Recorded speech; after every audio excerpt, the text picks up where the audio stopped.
말씀을 통해서 은혜를 나누기를 원합니다. 여러분, 배고프시면 어떻게 하세요? 제가 너무 당연한 걸 여쭤봤죠. 배고프면 당연히 밥을 먹습니다. 친구들끼리 있다가 배가 좀 허전하지 않아? 그러면 뭐 먹으러 가자 이렇게 얘기하죠. 여러분, 그러면 마음이 허전하실 때는 어떻게 하세요? 밥 먹으세요? 마음이 허전할 때는 어떻게 하세요?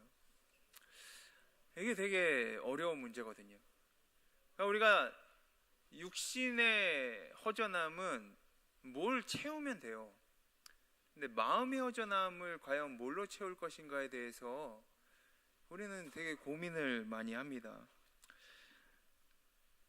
그래서 어떤 사람은 일을 굉장히 열심히 하고, 어떤 사람은 돈을 많이 모으는데 열심을 내고, 또 어떤 사람은 가방을 많이 모으고, 어떤 사람은 쇼핑을 많이 합니다. 그걸로 인해서 막 채우려고 하는 거예요. 근데 잘 채워지나요? 잘 채워지지가 않습니다. 그럼 이 마음의 허전함, 이 깊은 웅덩이를 어떻게 메울 수 있을까? 성경을 통해서 우리는 메워야 되잖아요. 우리는 그리스도인이기 때문에. 그래서 하나님은 바울을 통해서 우리 마음에 있는 상처들, 그리고 이 허전함들을 채울 수 있는 방법을 말씀하셨는데, 오늘 에베소서 1장 3절의 말씀을 한번 다 함께 봤으면 좋겠습니다. 한번 다 같이 읽겠습니다. 찬송하리로다. 하나님 곧 우리 주 예수 그리스도의 아버지께서 그리스도 안에서 하늘에 속한 모든 신령한 복을 우리에게 주시되. 아멘. 허전함을 채울 수 있는 것을 하나님께서 주셨는데, 그것이 바로 신령한 복이라는 거예요. 여러분, 이건 절대 잊어버리면 안 돼요. 우리의 마음에 허전함이 있다면 그것을 채울 수 있는 첫 번째 단계는 뭐냐면, 바로 하나님께서 신령한 복을 가지고 계셨는데 그걸 우리에게 주셨다라는 거예요. 근데 거기에 보면 모든 신령한 복이라고 말씀을 하셨거든요. 근데 여기서 모든은 뭐냐면요, 양이 아니라 종류를 말하고 있습니다.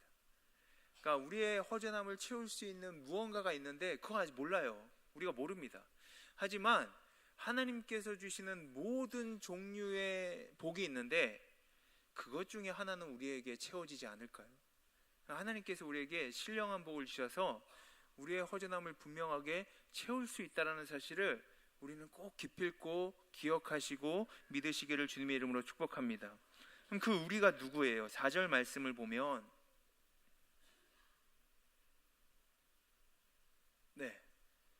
다 같이 읽어보겠습니다. 시작. 곧 창세전에 그리스도 안에서 우리를 택하사 우리로 사랑 안에서 그 앞에 거룩하고 흠이 없게 하시려고. 아멘. 우리가 누구냐면 하나님의 택하심을 받은 사람이에요. 하나님께서 선택하셨어요.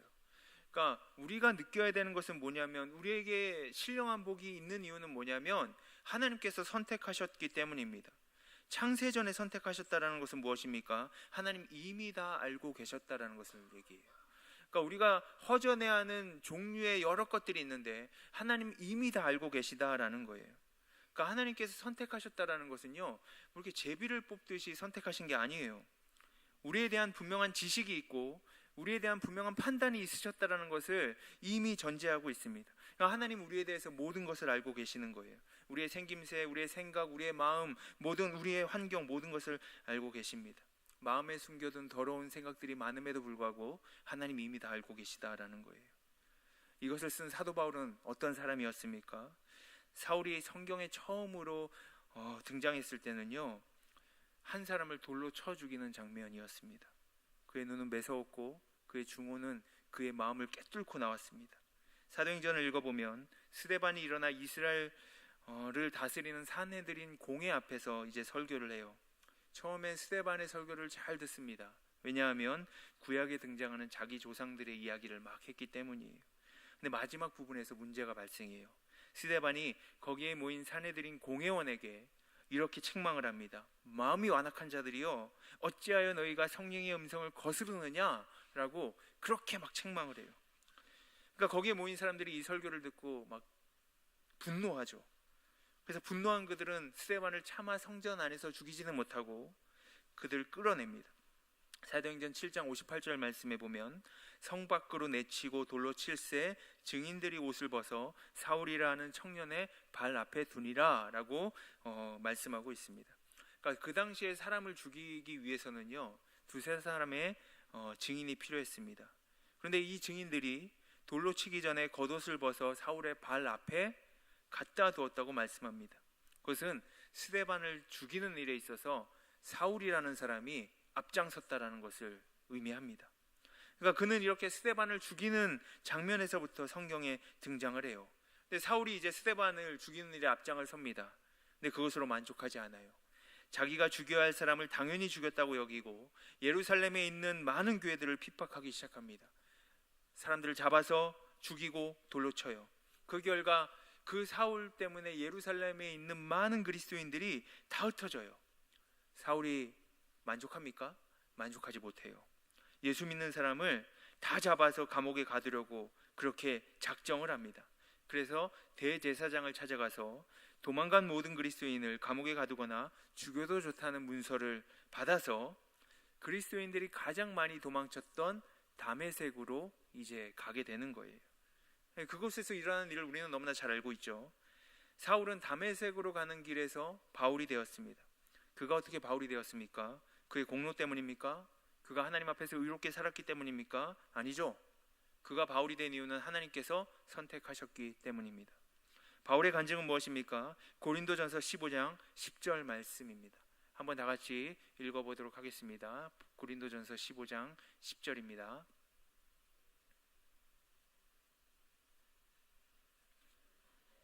제가 읽어드릴게요. 그러나 내가 나된 것은 하나님의 은혜로 된 것이니 내게 주신 그의 은혜가 헛되지 아니하여 내가 모든 사도보다 더 많이 수고하였으나 내가 한 것이 아니요 오직 나와 함께 하신 하나님의 은혜노라. 아멘.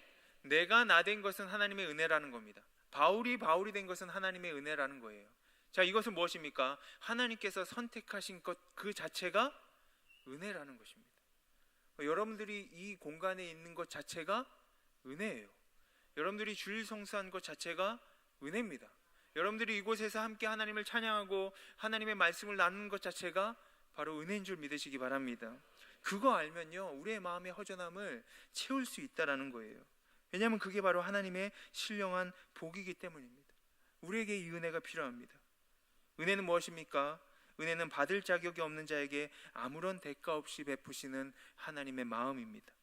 바울은 이것을 우리에게 지금 증거하고 있는 겁니다. 그의 삶에 나타난 그 놀라운 일이 그에게만 가능한 것이 아니라고 오늘 에베소 말씀을 통해서 말씀하고 있습니다. 사실 바울은 굉장한 종교인이거든요. 자기의 신념이 굉장한 사람이었습니다. 열심히 대단한 사람이었습니다. 그는 매우 규칙적인 생활을 했고 618가지의 모든 율법을 다 지키면서 살았던 사람입니다. 그래서 그를 증거하기를 율법으로는 흠이 없는 자다라고 그렇게 말합니다. 그런데 그런 생활이 그를 의롭게 하지는 못했잖아요. 오히려 그 율법을 지킨 결과 의인을 죽였잖아요. 죄 없는 사람들을 감옥에 가두었잖아요. 사울이 생명을 살리는 위대한 바울로 변화된 것이 언제입니까? 율법으로 살았을 때가 아니라 은혜로 살았을 때입니다. 그래서 은혜가 중요합니다. 이번에 우리 청년부에서 제주도로 수련회를 갔거든요. 그 중에 코스 게임이 있었어요. 6조로 이렇게 나눠서 이제 제주도의 여러 기독교 성지도 가고 뭐 여러 군데를 다니면서 미션을 푸는 겁니다. 저는 이렇게 뭔가 일을 할 때 잘 즉흥적이지를 못하거든요. 그래서 미리 이렇게 좀 봐야 돼요. 계획도 짜야 되고. 그래서 언제 기분이 좋은가 하면 이렇게 잘 계획을 잘 짰을 때 기분이 좋습니다. 실현되지 않잖아요. 근데 계획을 잘 짜놓으면 마치 잘 진행이 된 것 같은 그런 느낌이 들 때가 있어요. 그래서 이번 수련회 가기 전에 이제 답사를 1박 2일로 갔다 왔는데 이제 다 코스 다녀보고 미션도 다 이렇게 맞춰보고 그래서 마지막 이제 미션을 다 풀면 이제 6조가 마지막 장소에 딱 모이게 그렇게 프로그램을 만들었습니다. 그 마지막 미션 장소가 어디냐면 여러분 가보셨나요? 새별노름이라는 곳입니다. 굉장히 이쁜 곳이거든요. 거기 정상에 가면요 어둑어둑해질 때 노을이 이렇게 딱 탁 비치는데 그게 정말 멋있더라고요. 그래서 이 노을을 우리 청년들에게 보여주고 싶었어요. 그래서 하나님 만드신 이 노을이 정말 아름답다, 이것을 좀 나누고 싶어서 그렇게 계획을 짰습니다. 그런데 진행하다 보면 그 생각했던 게 다 잘 되나요? 잘 되지가 않잖아요. 막상 일이 잘 진행이 잘 안 돼요. 그러면 굉장히 마음이 저는 상하거든요. 막상 코스 게임을 하는데요, 오전에 저희가 스노클링을 했거든요. 그러니까 애들이 그 스노클링이 재밌으니까 일정이 딜레이가 됐어요. 그리고 또 막 다니려면은 막 여러 장소를 다녀야 되니까 또 많이 걸어야 되고 힘들잖아요. 딱 새벽 오름에 6조가 딱 모였는데 정상에 올라가야지 노을이 이제 보이는 거예요. 근데 제가 청년들 눈빛을 보니까 이거 올라가자 그러면 폭동 일어나겠더라고요. 이거 안 될 것 같아요. 그래서 제 마음에 두 마음이 있는데, 한 마음은 뭐냐면 이 올라가서 이 노을을 봐야지 정말 하나님께 영광 돌리고 그 은혜를 나눌 텐데, 이런 마음이 있고, 또 하나는 진짜 폭동이 일어나면 어떡하지? 그럼 수련회 지금까지 잘 됐는데 이거 완전히 안 되는데, 뭐 이런 마음이 있는 겁니다. 근데 제 마음에 어떤 성경 구절이 떠오르냐면, 무엇을 하든지 무엇을 먹든지 하나님의 영광을 위해서 하라라는 그런 말씀이 떠오르면서요, 노을만 하나님께서 만든 게 아니라 네가 지금 이 밟고 있는 이 땅도 하나님께서 만든 것이다라는 마음이 막 드는 거예요. 그래서 우리 청년들한테 올라가지 말자. 그래서 거기서 단체 사진 한번 찍고요, 거기서 온 땅에 가득한이라는 저희 그 찬양하면서 했던 체조가 있거든요. 거기서 그런 썸 같은 그런 체조를 거기서 했어요. 그래서 저희가 9월 3일 날 그 보고 예배를 하는데 그 동영상을 찍었거든요. 그때 한번 같이 나눴으면 좋겠습니다. 그러니까 저에게 은혜는 무엇이냐면, 안 되는 것에 집착하고 허전한 것에 집착하고 그래서 마음 상해하는 것이 아니라, 하나님께서 하나님을 위한 또 다른 마음을 주시는 것, 그래서 그 결과 우리를 선택하신 하나님을 위해 영광을 돌리는 게 저는 은혜의 능력이라고 생각을 합니다. 여러분, 우리가 변화되는 것은 잘 짜여진 각본과 시스템일 수도 있지만, 하나님의 은혜가 무엇인지 알고 그 은혜의 물결 앞에 우리의 삶을 다 맡길 때 우리는 변화되는 것 같아요. 성경은 말씀하고 있습니다. 로마서 3장 10절에서 12절까지의 말씀인데요, 제가 읽어드릴게요. 기록된 바 의인은 없나니 하나도 없으며 깨닫는 자도 없고 하나님을 찾는 자도 없고 다 치우쳐 함께 무익하게 되고 선을 행하는 자는 없나니 하나도 없도다. 아멘. 이것이 우리의 상태에 대한 마음이에요. 그러니까 우리는 마음이 허전할 수밖에 없어요. 잘 무언가 안 되면 마음 상해하고요, 또 허전해하고 공허해해요. 그러나 나의 상태가 바로 그런 상태라고 성경은 말씀하고 있습니다. 선한 것이 하나도 없어요. 다 치우쳐서 마음 상해하면 그것이 악으로 행해 가는 거예요. 그런데 하나님께서 왜 우리를 선택하셨을까요? 우리가 거룩하거나 죄를 짓지 않은 것이 아니라 우리가 다 모두 죄인임에도 불구하고 하나님 일방적으로 선택하셨다라는 거예요.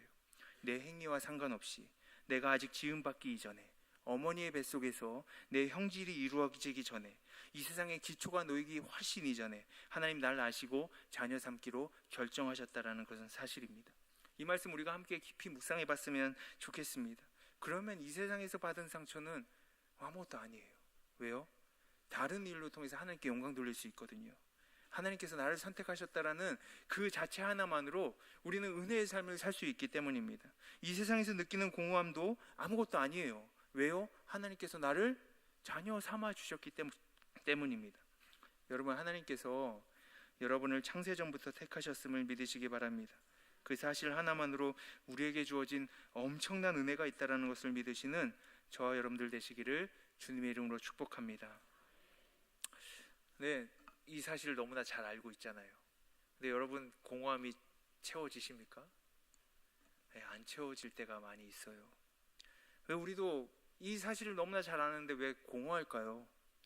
우리는 분명히 예수님 믿었어요. 그리고 구원을 받았죠. 하나님의 자녀가 되었음에도 불구하고 왜 이 땅에 사는 동안 때때로 불행하다라고 느껴질까요?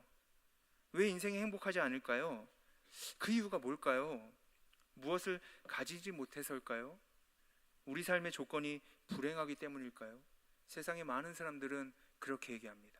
그래서 막 무언가 채워 넣으려고 해요.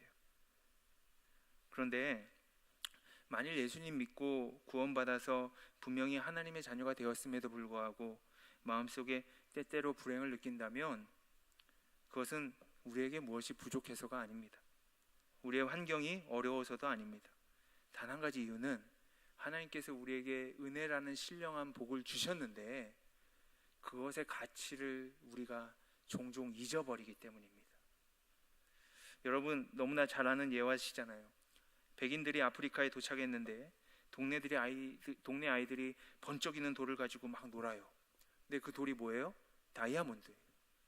그래서 백인들이 그들에게 껌을 주면서 아이들에게 씹어보라고 하니까 얼마나 신세계겠어요. 막 난생 처음 맛본 껌이 얼마나 맛있겠어요. 그래서 껌 하나 주면서 다이아몬드 한 개 바꾸자고. 애들이 바꿨겠습니까? 안 바꿨겠습니까? 당연히 바꿨죠. 그리고 얘기하는 거예요. 그 다음날 더 많은 돌 가져오면 똑같이 더 많은 껌 주겠다. 이게 너무 유명한 이야기거든요. 껌 하나와 다이아몬드 하나, 이런 물물교환은 없죠. 그런데 실제 일어났다라는 거예요. 왜 그랬을까요? 자기들이 가지고 있었던 그 돌의 가치를 몰랐기 때문입니다. 우리도 마찬가지죠. 하나님이 선택하셨다는 것, 예수님을 통해서 구원받게 하셨다는 것에 대해서 소중함을 우리는 잊지 말아야 됩니다. 항상 기억하고 있어야 돼요. 그거 잊어버리면 안 돼요. 아프리카 그 아이들처럼 우리가 하나님께 받은 그 가치를 모를 때 우리의 삶은 불행해진다고 성경은 계속해서 증거하고 있습니다. 근데 사도 바울은요, 이 가치에 대해서 정말 정확하게 알았던 사람이에요. 바울의 삶에 무슨 행복의 조건이 있었겠습니까? 가진 것 아무것도 없었어요. 고린도후서에 보면 많이 굶었대요. 뿐만 아니라 병도 있었잖아요.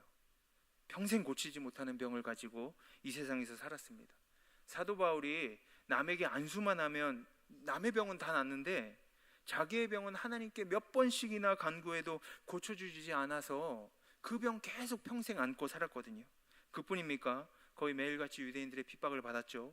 돌에 맞았죠. 40대에 하나 감한 매를 5번씩 맞았고 3번 태장을 당했고 강도의 위험, 동족의 위험, 이방인의 위험, 거짓 형제의 위험 등 수많은 위험을 당했던 사람이에요. 행복한 삶이에요? 행복하지 않은 삶이에요. 세상적인 관점에서 봤을 때. 하지만 그는 이렇게 간증합니다. 3절 서두에 보면 찬송하리로다. 무슨 말씀입니까? 번역을 해보면 이런 말이에요. 여러분, 내가 찬송합니다. 그러니 여러분도 찬송하십시오. 왜냐하면 내 안에 행복이 있기 때문입니다. 그래서 나는 너무나 행복합니다. 왜 행복할까요? 하나님 곧 우리 주 예수 그리스도의 아버지께서 나에게 하늘에 속한 모든 신령한 복을 주셨기 때문입니다. 그는 구원의 가치를 너무나 잘 알았던 사람입니다. 은혜의 가치를 너무나 잘 알았던 사람이에요. 말씀을 마치겠습니다. 영국에 한 젊은 변호사가 있었대요. 남보다 출세해야겠다고 결심했습니다. 그래서 인정받는 변호사가 되었습니다. 영국 의사당 앞에 사무실을 내고 남보다 더 열심히 최선을 다해서 이제 변호사 일을 하기 시작한 거예요. 명성이 자꾸 높아졌습니다. 그런데 어느 순간 한계점에 다다르게 돼서 쓰러지고 말았어요. 병원에 입원했죠. 그 입원 기간이 점점 늘어났습니다. 다른 변호사 친구들은 점점 높아만 가는데 자기는 점점 낙오하게 되었습니다. 마음의 허전함이 점점 더 커지게 되었어요. 웅덩이는 점점 더 깊어지게 되었습니다. 그리고 마침내 그는 우울증에 빠지게 되었습니다. 이러다 폐인되는 것 아닌가? 난 기회를 다 놓쳤어. 그러다 결국 자살을 기도했습니다. 그러다가 살아났는데 그때 예수님을 알게 됐어요. 그래서 성경을 읽고 기도하기 시작했고 하나님의 은혜에 대해서, 하나님의 사랑에 대해서 깨닫게 되었습니다. 너무나 공허해서 허전함이 있어서 우울증에 빠져서 자살을 하려고 했던 그 상황에서 하나님의 은혜와 사랑을 깨닫고 다시 출발하는 데는 무려 10년이 걸렸습니다. 그리고 그 10년이 걸린 그 세월 동안에 그는 하나님께 기도했습니다. 하나님, 제가 앞으로 어떻게 살면 좋겠습니까? 기도하면서 하나님께 맡겼는데, 그리고 그동안 고생하면서 갈등을 느끼고 그 허전함들을 신앙 고백으로 시를 표현하고 노래로 남겼는데, 그 중에 하나가 바로 샘물과 같은 보혈은 주님의 피로다. 날 정케 하신 피 보니 그 사랑 한없네 라는 그 찬송가입니다. 이 사람은 영국 문학사에서 존경받는 윌리엄 쿠퍼라는 고전 문학가입니다. 변호사로서는 성공하지 못했어요. 하지만 하나님을 발견하고 그 은혜를 체험하면서 당대의 시인으로서, 문학가로서 하나님께 영광 돌리는 사람이 되었습니다. 여러분, 무엇이 우리의 삶을 변화로 가져다 줄 수 있을까요? 무엇이 우리의 공허함을 채울 수 있을까요? 무엇이 우리의 허전함을 채울 수 있을까요? 그것은 바로 하나님의 은혜입니다. 하나님의 은혜만큼 놀라운 것이 없음을 믿으시기 바랍니다. 그래서 오늘 이 은혜로 하나님의 축복을 누리는 귀한 성도님들 되시기를 주님의 이름으로 축복합니다. 기도하겠습니다. 하나님 아버지, 감사합니다. 하나님, 우리를 선택하셔서 우리에게 주어진 은혜가 이미 있음을 믿습니다. 그 사실을 잊지 않게 도와주시고 언제나 하나님과 동행하는 저희들의 삶이 되게 하여 주시옵소서. 그 은혜를 구하면서 저희들 변화받기를 원합니다. 내 마음에 있는 허전함 은혜로 채워지게 하시고, 내 주변에 있는 환경들 은혜로 넘어서게 하시고, 더욱더 우리가 하나님의 영광을 위해서 살아갈 수 있게 도와 주시옵소서. 하나님 아버지의 뜻 가운데 저희들을 살게 하셔서 하나님, 저희들을 통해서 더욱더 의인되게 하시고 하나님께 붙잡힌 바 된 저희들이 되게 하여 주시옵소서. 모든 말씀 예수 그리스도 이름으로 기도하였습니다. 아멘.